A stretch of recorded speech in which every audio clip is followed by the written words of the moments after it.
I never thought I'd be sharing this story, but recent events have brought back memories I've tried to bury for years. I'm Paul, 28M, and this is the story of how I reconnected with my long-lost brother and uncovered a family secret that changed everything. Growing up, it was just me, my younger brother Mikey, 25M, and our dad, Martin, 52M. Mom left when I was 5, and Mikey was just 2. At least, that's what we were told. Dad always said she couldn't handle the responsibilities of motherhood and chose to leave. We never questioned it because, well, what else could we do? Our childhood home was a small, 2-bedroom house on the outskirts of town. It wasn't much, but it was ours. I remember the creaky floorboards in the hallway, the way the kitchen faucet always dripped no matter how many times Dad tried to fix it, and the old oak tree in the backyard where Mikey and I spent countless summer days building makeshift forts and pretending to be explorers. Dad worked hard to provide for us, often taking double shifts at the local factory to make ends meet. He'd come home late, smelling of sweat and metal, his hands rough and calloused. Despite his exhaustion, he always made time to ask about our day and help with homework when he could. I took on the role of caretaker for Mikey when Dad was working late. I made sure he ate, did his homework, and got to bed on time. It wasn't ideal, but we had each other, and that was enough. I remember nights when Mikey would crawl into my bed, scared of the dark or the thunderstorms that rattled our windows. I'd tell him stories, made up adventures about brave knights and clever wizards, until he fell asleep. We didn't have much, but we made do. Christmases were lean, but Dad always managed to fix together enough for at least one present each. I'll never forget the year he got me my first bicycle. It was second-hand and a bit rusty, but to me, it was the most beautiful thing in the world. I spent that entire summer teaching Mikey how to ride without training wheels, running alongside him as he wobbled and cheered when he finally managed to pedal on his own. School was a challenge for both of us.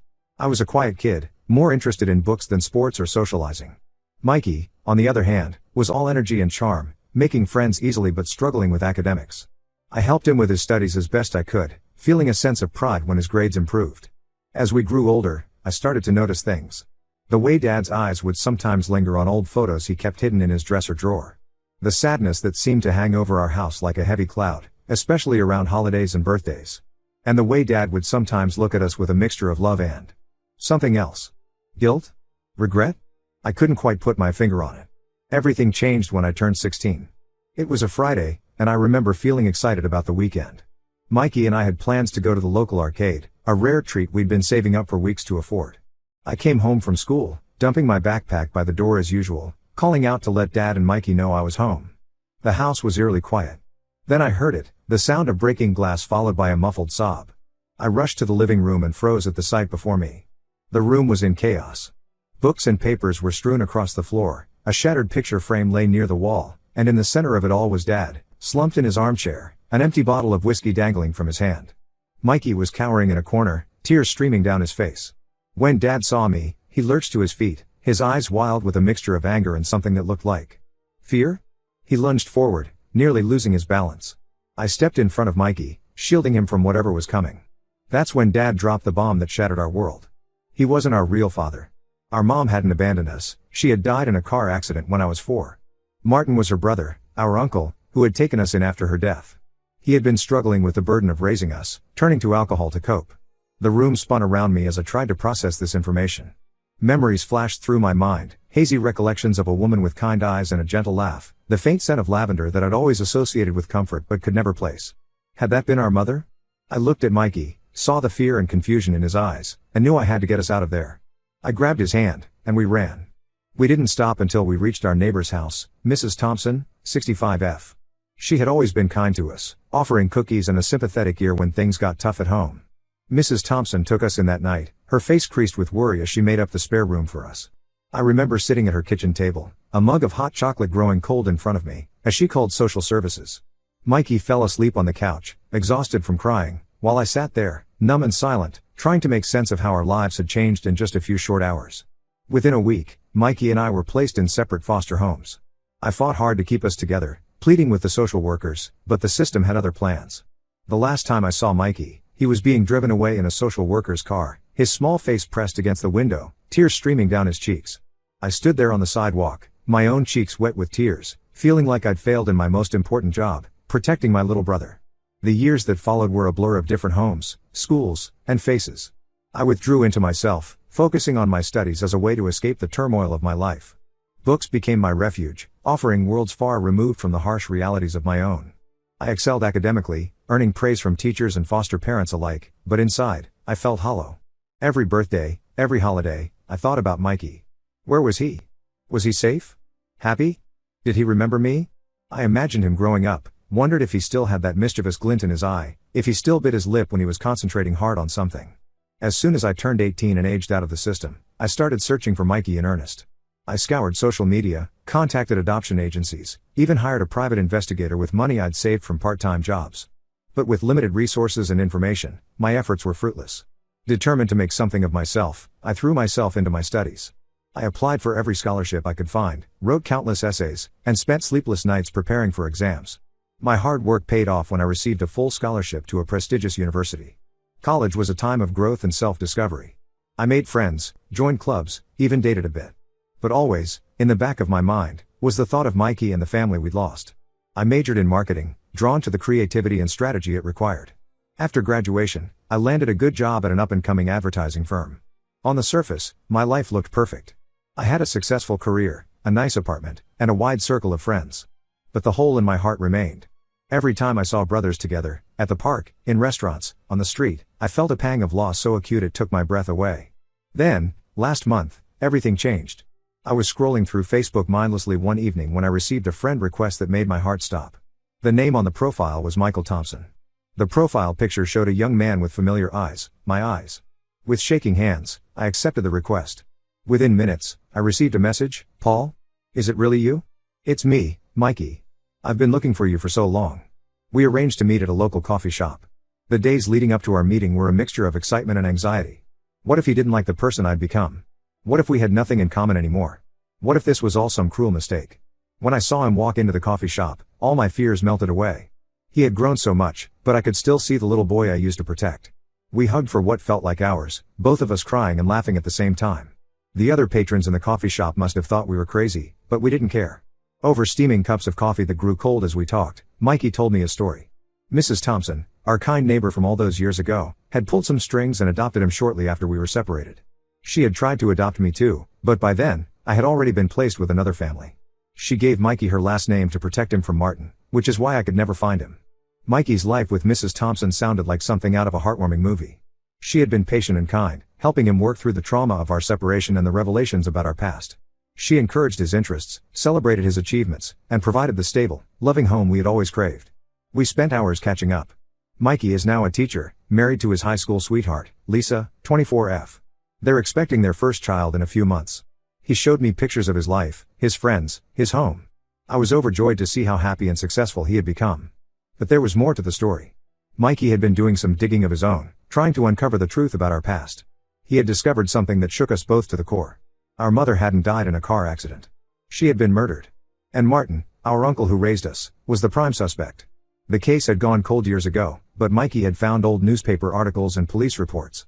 The evidence was circumstantial, but it painted a damning picture. Martin had been the last person to see our mom alive. He had inherited her house and custody of us after her death. And there were inconsistencies in his alibi that were never fully explained. As Mikey laid out everything he'd discovered, I felt like I was in a movie, one of those twisty crime dramas where nothing is as it seems. How could this be our life? How could we have lived with a potential murderer?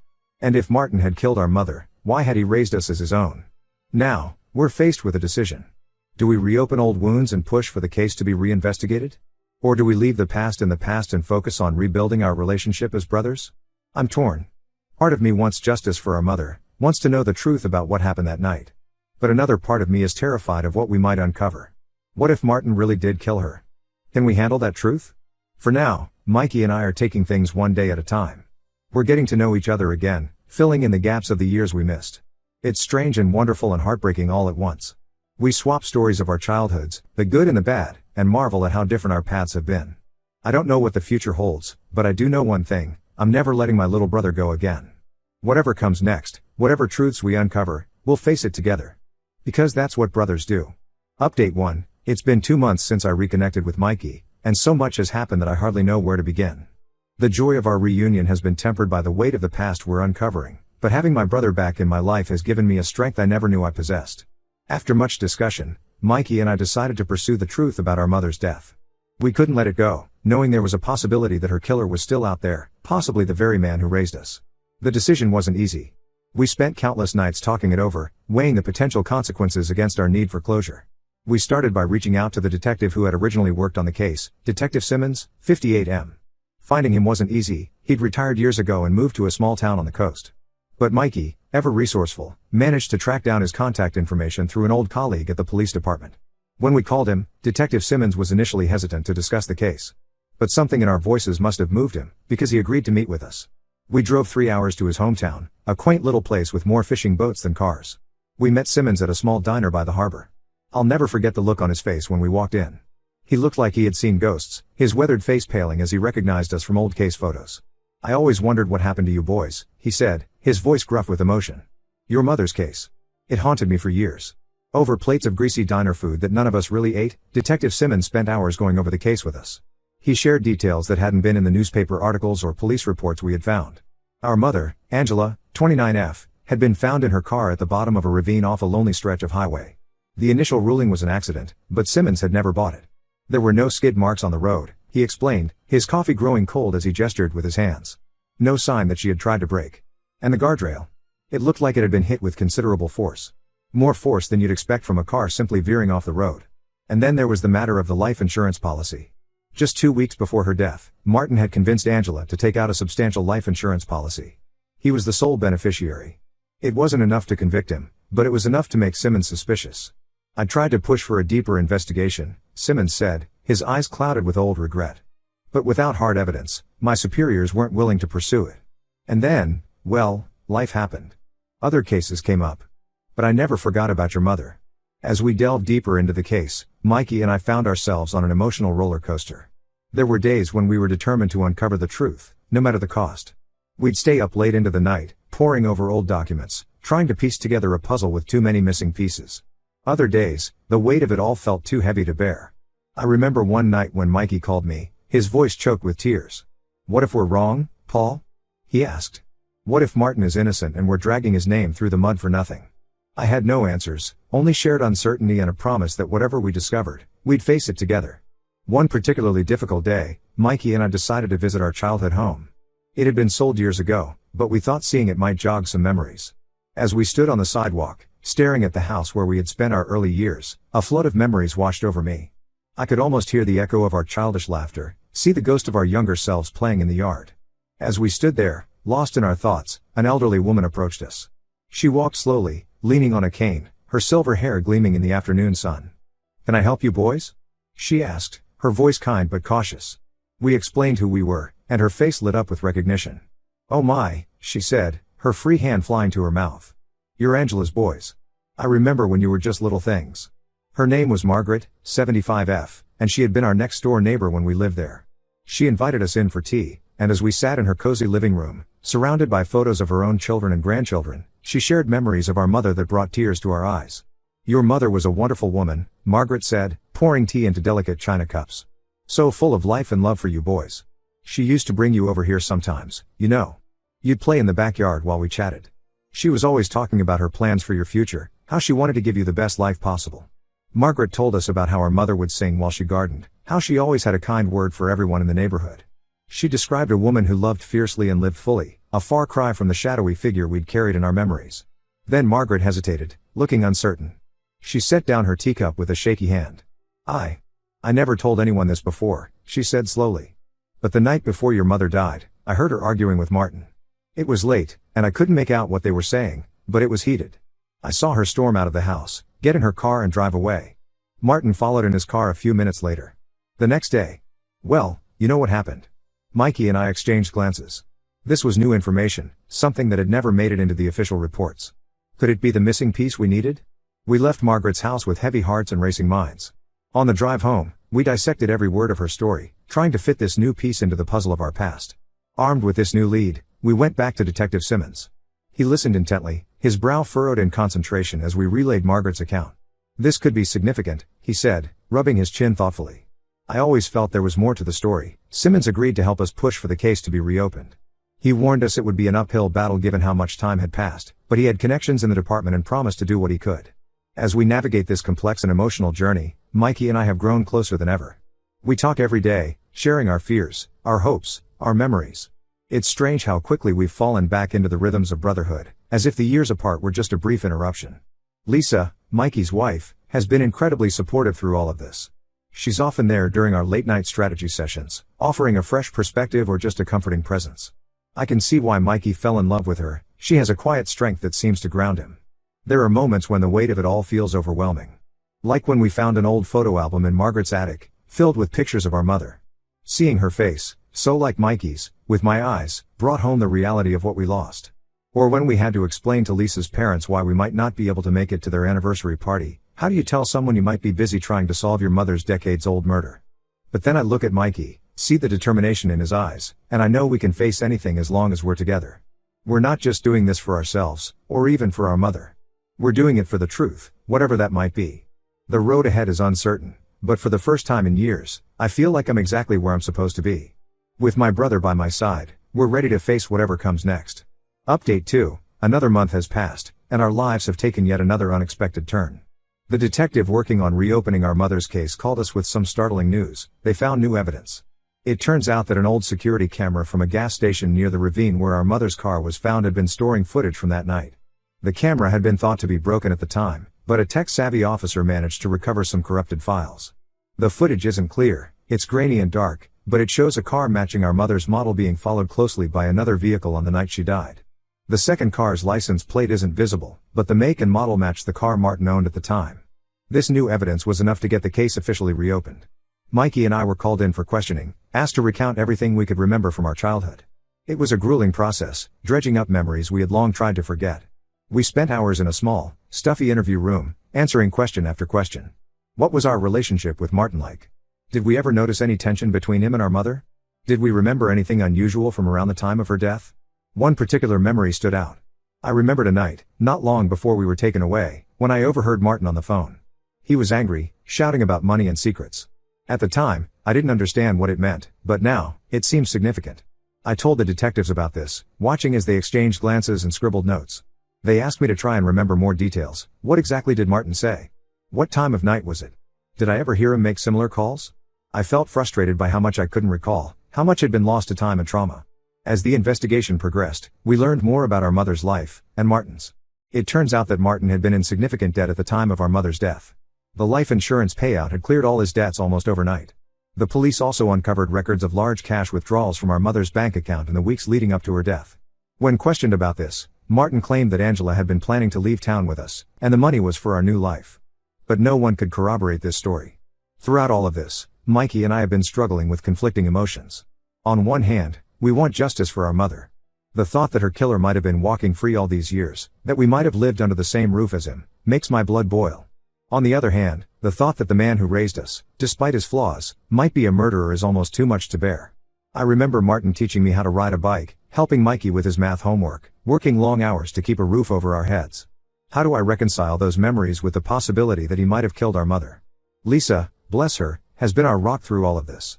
She's listened to our fears, held us when we cried, and reminded us to eat and sleep when we got too caught up in the investigation. Her pregnancy is progressing well, and sometimes, in the midst of all this darkness, feeling the baby kick brings a moment of pure joy. Then, last week, everything came to a head. The police called us in again, this time with news that made my blood run cold. They had found Martin. Update 3, the past week has been a whirlwind of emotions and revelations. When the police told us they had found Martin, Mikey and I braced ourselves for a confrontation. But what happened next, none of us could have predicted. Martin wasn't found alive. His body was discovered in a small apartment in a neighboring state, where he had apparently been living under an assumed name for years. The cause of death was determined to be natural causes, a heart attack. The apartment was a treasure trove of information. Among Martin's belongings, the police found a journal. In it, Martin had written a detailed confession of what really happened the night our mother died. According to the journal, Martin had indeed been deeply in debt. He had approached our mother for help, but she had refused, threatening to cut him off completely. In a fit of desperation and anger, Martin had followed her that night, intending to confront her again. Their argument on the road had become heated. Martin admitted to running Angela's car off the road, but claimed he hadn't meant to kill her. He wrote about his shock and horror when he realized what he had done, about how he had panicked and fled the scene. The journal went on to detail the guilt and remorse that had eaten at him over the years. He wrote about how he had tried to make it up to us by raising us as his own, but that the weight of his secret had driven him to drink and ultimately to abandon us. Reading those words, hearing the full truth after all these years, was overwhelming. Mikey and I spent hours talking, crying, trying to process everything. We felt anger, grief, confusion, and a strange sort of relief at finally knowing the truth. The case is now officially closed. Martin's confession, along with the other evidence, provides a clear picture of what happened that night. There will be no trial, no sentencing, no face-to-face confrontation. In a way, I'm grateful for that. I'm not sure I could have faced Martin after learning the truth.